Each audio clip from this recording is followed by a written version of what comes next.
नमस्कार. जय शिवराय. श्री स्वामी समर्थ. आपले सर्वांचे स्वागत आहे. आज आपण पौराणिक कथा ऐकणार आहोत, नशीब आणि कर्म. चला तर मग कथा सुरू करूया. हा पण 1 मिनिट मित्रांनो, मला मान्य आहे आपले चॅनल थोडे नवीन आहे. व्हिडिओमध्ये काही त्रुटी राहिल्या असतील किंवा काही कमतरता असतील तर ती मी नक्की सुधारेल. आपला लहान भाई म्हणून फक्त आपला सपोर्ट पाहिजे. तर मित्रांनो, प्लीज चॅनलला सबस्क्राईब नक्की करा. चला तर मग वळूया आजच्या कथेकडे. ही गोष्ट फार वर्षापूर्वीची आहे. एका गावात एक सर्जेराव नावाचा गरीब व्यक्ती त्याच्या पत्नीसोबत राहत होता. म्हणजे सावित्री हे त्याच्या पत्नीचं नाव आहे. सर्जेरावची आर्थिक परिस्थिती फार बिकट होती. हाताला मिळेल काम तो करायचा, पण तरीही उदरनिर्वाह फार मुश्किलीने व्हायचा. कधी कधी तर उपाशी राहावं लागत होते. पण करणार काय? असो, सर्जेराव हा महादेवाचा खूप मोठा भक्त होता. तो रोज न चुकता महादेवाच्या पिंडीवर एक तांब्या पाणी मात्र नक्की व्हायचा. त्यात त्याने कधीही खंड पडू दिला नाही. सर्जेराव खूप मेहनती, इमानदारही होता. मित्रांनो, पण मला एक कळत नाही, जगात चांगल्या आणि सज्जन लोकांच्या वाट्याला नेहमी दुःख का येते? आपण याला नशिबाचा भागही म्हणू शकतो. चला पुढे जाऊया. ह्या वर्षी आता दुष्काळ पडला होता. त्यामुळे सर्जेरावला जे काही थोडेफार काम मिळत होते तेही मिळणे आता बंद झाले होते. आता जगायचे कसे हा मोठा प्रश्न होता. एक दिवस त्याला त्याच्या मित्राने सांगितले की सर्जेराव, तू एक काम कर, तू शहरात जा, तिथे तुला भरपूर काम मिळेल आणि पैसाही जास्त मिळेल. सर्जेरावला हे पटलं होतं. रात्री त्याने शहरात जाण्याविषयी बायकोला सांगितले, पण बायको काही तयार होत नव्हती. ती म्हणाली, काय करायचे ना ती इथे राहूनच करा. पण सर्जेरावने बायकोची समजूत घातली, थोड्या दिवस वाट बघ, जवळ थोडेफार पैसे आले की मी तुलाही घेऊन जाईल. हो नाही करता करता त्याची बायको तयार झाली. दुसऱ्या दिवशी सर्जेराव शहरात जाण्यासाठी निघाला होता. तेव्हा दळणवळणाची फारशी साधने नव्हती. फार तर बैलगाडी आणि दुसरी घोडागाडी. पण आपल्या सर्जेरावच्या खिशात एक छदामही नव्हता. त्याला शहराकडे पायीच जावे लागणार होते. त्याच्या बायकोने त्याला 2 वेळ पुरेल एवढे जेवण त्याच्यासोबत बांधून दिले. सर्जेरावने काही कपडे व जेवण घेऊन आपली भाकरी घेऊन तो मार्गस्थ झाला. चालताना सर्जेराव ओम नमः शिवायचा जप करत होता. चालता चालता दुपार झाली होती. सर्जेरावला आता खूप भूकही लागली होती. तो बरंच अंतर चालून आला होता. एका झाडाखाली बसून त्याने मस्तपैकी जेवण केले. थोडा आराम करून तो पुन्हा पुढे चालू लागला. रस्ता तसा खडतर होता. रस्ता कसला, पाऊल वाटच म्हणा. तो आता छोट्याशा जंगलातून जात होता. तेव्हा वरतून शंकर पार्वती हे सर्व पाहत होते. पार्वतीला सर्जेरावची खूप दया आली. ती शंकराला म्हणाली, देवा, हा सर्जेराव तर आपला खूप मोठा भक्त आहे, मग त्याचे एवढे हाल अपेक्षा का? तेव्हा महादेव म्हणाले, देवी, हे विनाकारण नाही आहे, त्यालाही कारण आहेत. त्याच्या नशिबात जे आहे तेच होईल. ते मीही नाही बदलू शकत. हे विधिलिखित आहे. तेव्हा देवी म्हणाली, प्रभू, आपण तर देवाचे देव, महादेव आहात. आपल्याला अशक्य ते काय? आपण त्याला मदत करावी अशी माझी इच्छा आहे. महादेवाने देवीला खूप समजून सांगण्याचा प्रयत्न केला, पण देवीचा हट्ट होता. तो हट्ट आता देवाला पुरवायचा होता. त्याला पर्यायही नव्हता. शंकर देवीला म्हणाले, बरं सांग, काय मदत करू? तेव्हा देवी म्हणाली, तो आता शहराकडे निघाला आहे. तुम्ही त्याच्या रस्त्यात एक सोन्याने भरलेला घडा ठेवा. हा घडा समोर दिसला की तो घेऊन त्याची दारिद्र्य दूर करेल व सुखाचा संसार करेल. एवढंच मला पाहिजे. हे ऐकून महादेवाने तथास्तु म्हटले.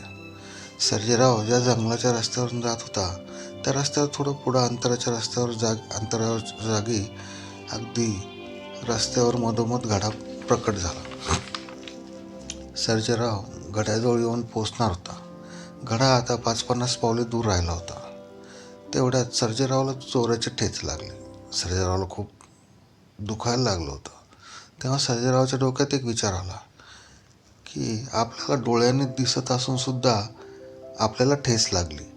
जे लोक आंधळे आहेत ते बरं का त्यांना न दिसता ते कसे चालत असतील, हे पाहण्यासाठी सर्जरावाने डोळे बंद करून चालायला सुरुवात केली.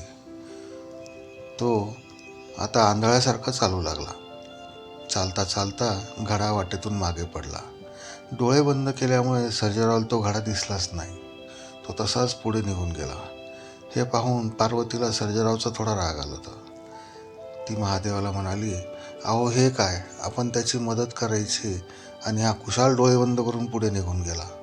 तेव्हा महादेव म्हणाले, मी सांगितले होते ना की त्याच्या नशिबात सुख आणि ऐश्वर नाही. हे आपण कितीही प्रयत्न केला तरी त्याचे नशीब त्याला ते मिळू देणार नाही. हे त्रिलौकिक सत्य आहे. सर्जरावाला मेहनत करण्याशिवाय पर्याय नव्हता. तर मित्रांनो, ही होती पहिली कथा. आता वळूया दुसऱ्या कथेकडे. आणि सबस्क्राईब करायला विसरू नका. आपल्या दुसऱ्या कथेचे नाव आहे कर्म. ही पण एक पौराणिक कथा आहे. एका जंगलात एक रामसिंग नावाचा डाकू राहायचा. तो जंगलातून येणाऱ्या जाणाऱ्या वाटसरूंना लुटायचा, पण तो चांगल्या माणसांना कधी हात लावत नसे. तो फक्त सावकार, जहागीरदार किंवा जे लोक इतरांचं शोषण करून धन कमवतात त्यांनाच तो लुटायचा.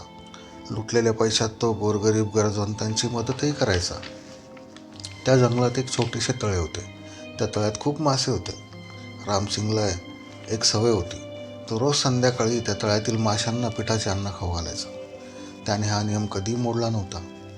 त्याच जंगलाच्या बाजूला एक छोटंसं गाव होतं. तिथे एक पुजारी राहायचा. तो रोज न चुकता देवळात जाऊन पूजा अर्चा करायचा. पूजेमध्ये जे काही मिळेल त्यावर व गावच्या प्रमुखांनी पुजाऱ्याला महिन्याची काही रक्कम ठरवून दिली होती. त्यावर त्याचा उदरनिर्वाह चांगला चालू होता.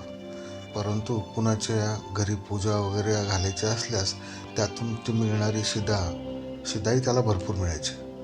पण पुजारी फक्त घेत होता. आयुष्यभर तो घेतच राहिला. त्याने कधी कोणाला काही दिले नाही व दानही केले नाही. आयुष्यभर पुजारी फक्त धन जमा करत राहिला. आता पुजाऱ्याचे वय झाले होते. तो आता लवकरच जगाचा निरोप घेणार होता. आणि काही दिवसात पुजाऱ्याचा मृत्यूही झाला. आणि योगायोग म्हणजे ज्या दिवशी पुजाऱ्याचा मृत्यू झाला त्याच दिवशी बाजूच्या जंगलात रामसिंगचाही मृत्यू झाला. आता यमदूताने पुजारी आणि डाकू रामसिंग यांना यमासमोर उभे केले. तिथले दृश्य पाहून दोघांना कळून चुकले होते की आपला मृत्यू झाला आणि आपण यमलोकात आलो.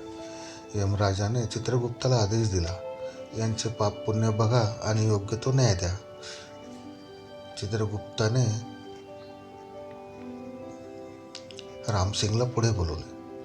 चित्रगुप्त यमराजाला म्हणाले, महाराज, हा रामसिंग डाकू हा येणाऱ्या जाणाऱ्यांना वाटसरूंना लुटायचा, पण याचा पुण्य संचय भरपूर असल्यामुळे हा स्वर्गाचा धनी झाला आहे.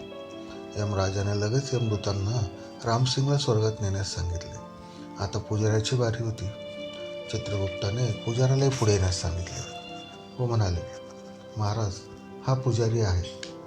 हा रोज देवळात पूजापाठ करायचा, पण याचा पुण्यसंचय स्वर्गात जाणे इतपत पुरेसा नाही, म्हणून याला काही दिवस प्रेतयोनीत भटकावे लागेल. हे ऐकून पुजाऱ्याला धक्काच बसला.